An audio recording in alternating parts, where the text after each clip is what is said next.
পালাবো না, প্রয়োজনে ফখরুল সাহেবের বাসায় গিয়ে উঠবো। কি জায়গা দেবেন? না হলে ঠাকুর গায়ের বাড়ি আছে না।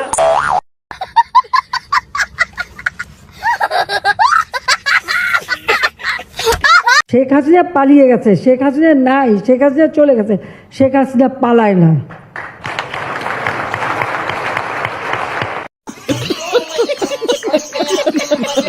রিক্ত আমি নিঃস্ব, আমি দেবার কিছু নাই, আছে শুধু ভালোবাসা, দিয়ে গেলাম তাই।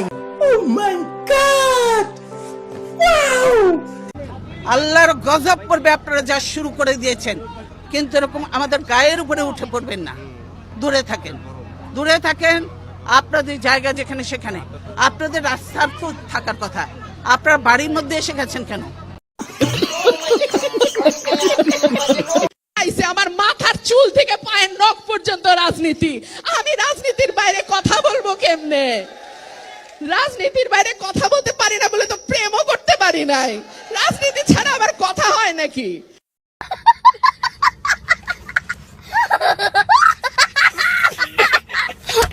কাঁচামরিচ কিনে রোদে শুকায় রেখে দেন, বর্ষাকালে যখন দাম বাড়বে ওটা কিছু একটু পানিতে রাখলে কিন্তু আবার তাজা হয়ে যায়, আবার রান্না করে খাওয়া যায়। সহজ বুদ্ধি, আমি তো এটাই বলি। যেগুলি শুকায় রেখে দেন। টমেটো, অতিরিক্ত টমেটো হয়েছে বলছে কি করব, আমার রোদে শুকায় রেখে দেন। কি শুরু করছে এই গেঞ্জি জেনারেশন? ওগুলি কি বাংলাদেশে ডাকাইতরাও নিরাপদ না? কালকে ড্রোন উড়ে খুঁজছে, আজকে আবার BMW নিয়ে পিছে দৌড়াইছে। কেউ কেউ রামদা নিয়া, আবার একজন তো জার্মান শেফার্ড নিয়া। ওরা রাত্রের বেলা বিরিয়ানি রান্তাছে, রাস্তায় ক্রিকেট খেলতাছে। কেউ কেউ তো আবার ডাকাইতেরা নাচাইতাছে, জাতীয় সঙ্গীত গাওয়াইতাছে। ও ঘরে কে বুঝাইবো আমরা ডাকাইত? কোনো টেনশন না। এই স্বাধীন বাংলাদেশে এখন আমরা ডাকাইতরা নিরাপদ না।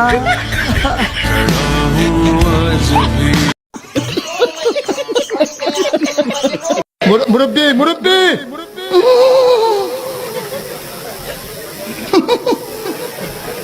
বুঝছে না উনি মনে করছে অন্য হুজুর সিফা দিয়ে বইয়া থাকে ও বোয়াতেনি হুইতালা নেই, চিন্তা করে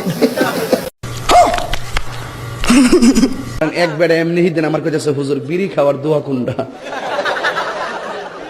আমি কই জীবনে কত দোয়া পড়ছি বাবা, বিড়ি খাওয়ার দোয়া তো হয়েছি না।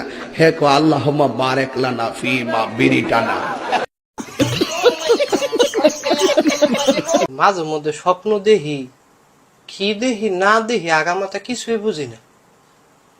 দেখলাম বিয়া করছি, আমার একটা ফুত হয়েছে, ফুত হয়ে গেছে গা পুলিশ অফিসার, আমারে দিছে জেলে ঢুকাইয়া।